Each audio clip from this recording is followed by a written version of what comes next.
Cicely Tyson was an award-winning actress whose decades-long career broke ground for Black women, while also inspiring generations to come.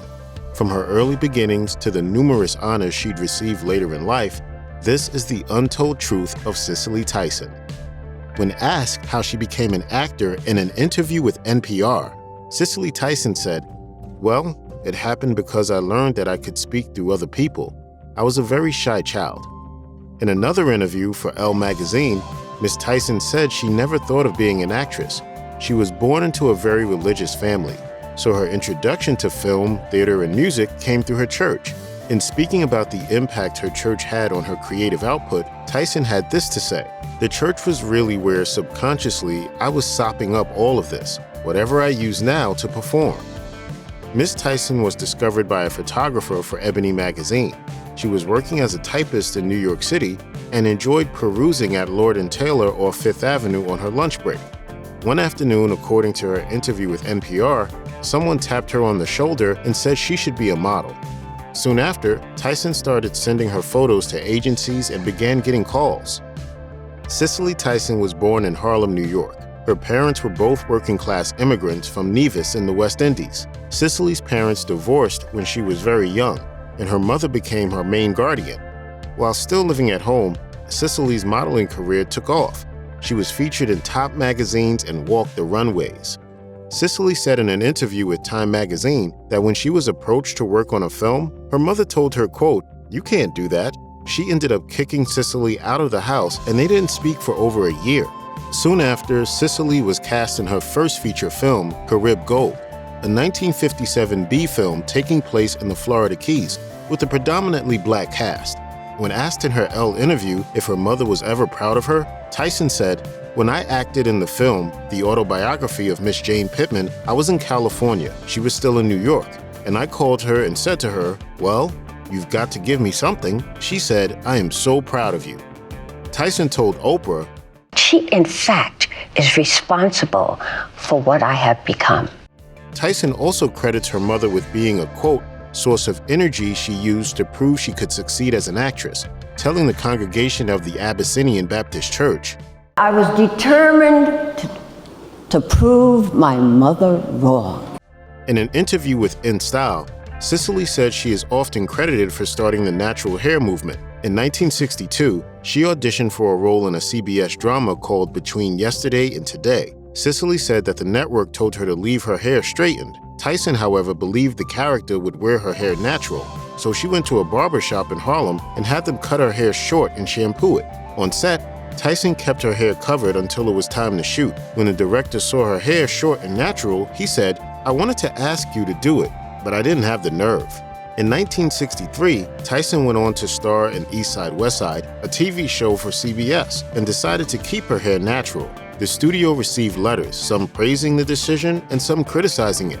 In recalling the decision to wear her hair natural on East Side West Side, Tyson had this to say: "Other people told me I was in a position to glorify Black women, and I had disgraced them instead. I was not trying to be groundbreaking that day, but that one small choice still has effects today." In 1972, Cicely Tyson starred in the film Sounder, a children's film about a family of sharecroppers and their dog, Sounder.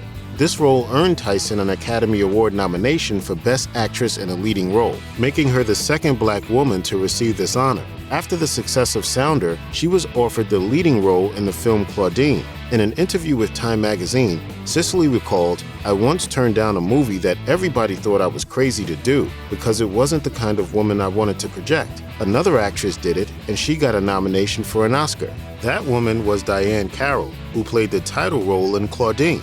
Cicely Tyson told Elle, "It has never been easy for us to get roles of enough substance, of any substance." Despite the scarcity of roles, Cicely Tyson remained picky about which one she took. She cared a lot about how her image as a Black woman was projected, and it was a decision she never regretted.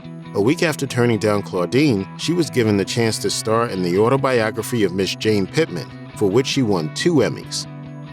The Autobiography of Miss Jane Pittman was a made-for-TV movie about a woman who was 110 years old in the 1960s and a former slave. When discussing her preparation for the lead role of Jane Pittman to Elle, Tyson said, I did a tremendous amount of research. I need to feel as though I am in the person's skin. To get the hang of playing an elderly person, she visited a nursing home and spent time with those older than her, noting how they talked, walked, and held themselves. The TV movie racked up 13 Emmy nominations, not to mention 2 more wins for Tyson, who said that the movie, quote, marked the end of my anonymity. That kind of attention to detail was typical for Tyson. In 2013, Tyson starred in the Broadway revival of The Trip to Bountiful. To prepare for the role, she went to Texas, where the play was set, because she had never been there before. CBS also decided to make an entire behind-the-scenes documentary about her trip. Tyson visited the small town of Wharton, where the playwright Horton Foote grew up and wrote about in Bountiful. Cicely Tyson won a Tony Award for her performance. After reading the book Roots, Cicely Tyson met with the book's author, Alex Haley. The two became fast friends, and soon after, Tyson was granted the part of Binta, Kunta Kinte's mother. The film was released in 1977, and Tyson was again nominated for an Emmy. Like all other parts she played, Tyson did a lot of research, but this time, she went to Africa before getting the part. She went to the former kingdom of Dahomey, now called Benin, a country west of Nigeria. Tyson told an interviewer, "I had an opportunity to get a feel of the country itself, made lots of notes, take the dialogue in, just wanting to get to know who my forefathers were. I spent a lot of time with the women, not being aware that this role was forthcoming." According to an interview she did with Oprah, Cicely Tyson's mother passed away right before she landed the role of Binta. She spoke with Oprah about how she was able to use her grief to bring her character to life, stating, "I think that I have profited more from the negative as opposed to the positive. I really relish and treasure them more than positive. It has enriched my life more." Miles Davis and Cicely Tyson met in New York in 1966. According to the Los Angeles Times, Davis remarked, "She had a different kind of beauty that you didn't usually see in black women on television. She was very proud-looking and had a kind of inner burning fire that was interesting." In 1967, Davis used Tyson's face for the cover of his album, Sorcerer. According to Miles, the Autobiography, by 1968, Davis had married another woman, Betty Mabry, and they divorced in 1969. Shortly after his divorce, there was a long period where Davis sank into a deep cocaine addiction. Toward the end of the 70s, at the height of her career, Cicely Tyson came back into Davis's life. She helped him deal with his addiction, and the two married on Thanksgiving Day in 1981 at the home of Bill Cosby. Miles began composing music again and released 2 albums, one of which had a song titled Star on Sicily. Miles Davis wrote of how the couple had trouble getting along and fought regularly. He even confessed to having an affair days after their wedding.